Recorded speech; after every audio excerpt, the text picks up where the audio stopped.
look like I'm up to it, then, you know, please forgive me.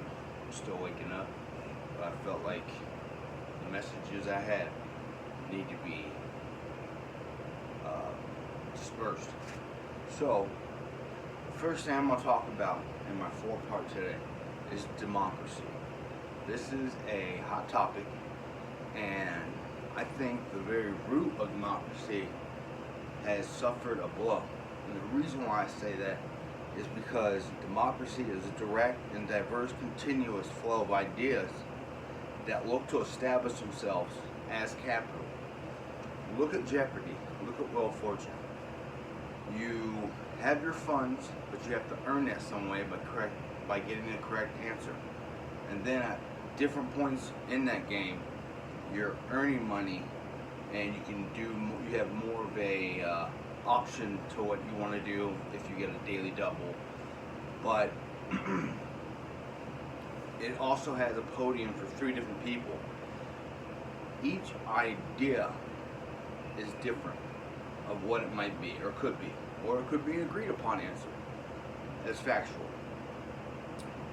I'm trying to show that with like that, and after the next hour of Wheel of Fortune, when you spin, not that the Wheel of Fortune's good, because you don't want everyone to do the Wheel of Fortune, I learned that in college, but anyways, but the Wheel of Fortune has the same basic information that when you spin, you earn it, and when you earn, you have a purse, you have gained capital on your own ideas, and based on that, any bottom position of idea will work, making capital a live creation. So capitalism is a live creation, it's live. That if Trump stops now, it will fold like a building.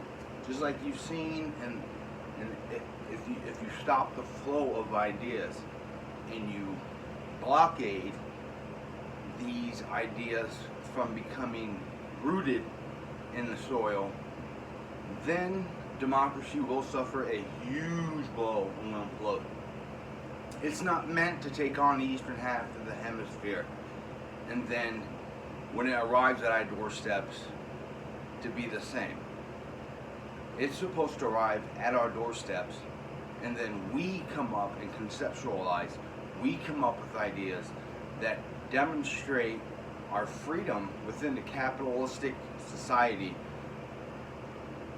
that allow us to grow as an individual and while still appeasing to the overall group.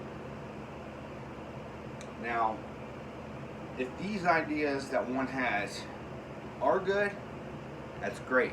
But if they're not, then they're regulated, and they can be modified until a problem is solved. We aim to solve problems. If you identify a problem, you solve it.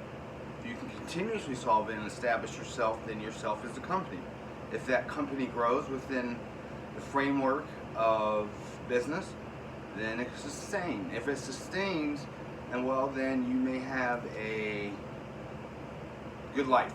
You may have a good life. But all of that is in jeopardy. All of it's in jeopardy. You need the free flow of information to come and then extend back out.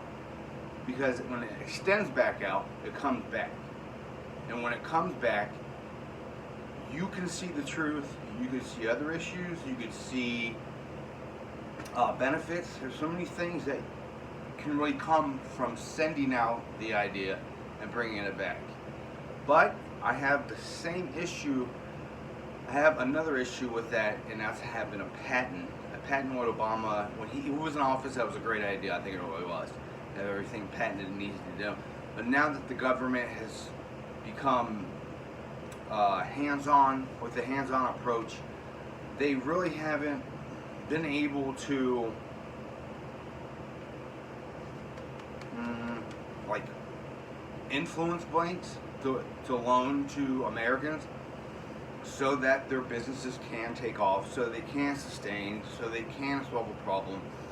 They cut it off at the root, which is the idea, and they make it their own. And that's a huge issue just like the ones that show up at the doorstep of America in the morning when we have to read for ourselves the events of last night, and that will somehow determine the direction we take today. So, capitalism is good. Democracy is good. In my personal belief, those two are hand in hand, along with the ideas. Now, my faith tells me one thing. That's my belief in Christ. I am a Christ follower. I don't really identify with any religion. I just say I follow Christ. I read the Bible. I have a relationship with Jesus. And when I can find a good church, yeah, I would go to one. But reading the Bible and having a relationship with Jesus, that keeps me strong. Maybe I won't stop doing another video. Maybe we'll just keep going. We'll just keep going. Next, medicine costs. This kind of puzzled me, because when I went to my refrigerator, I saw that there was a scarcity of food that I could not afford to get at the time because I had no money or funds.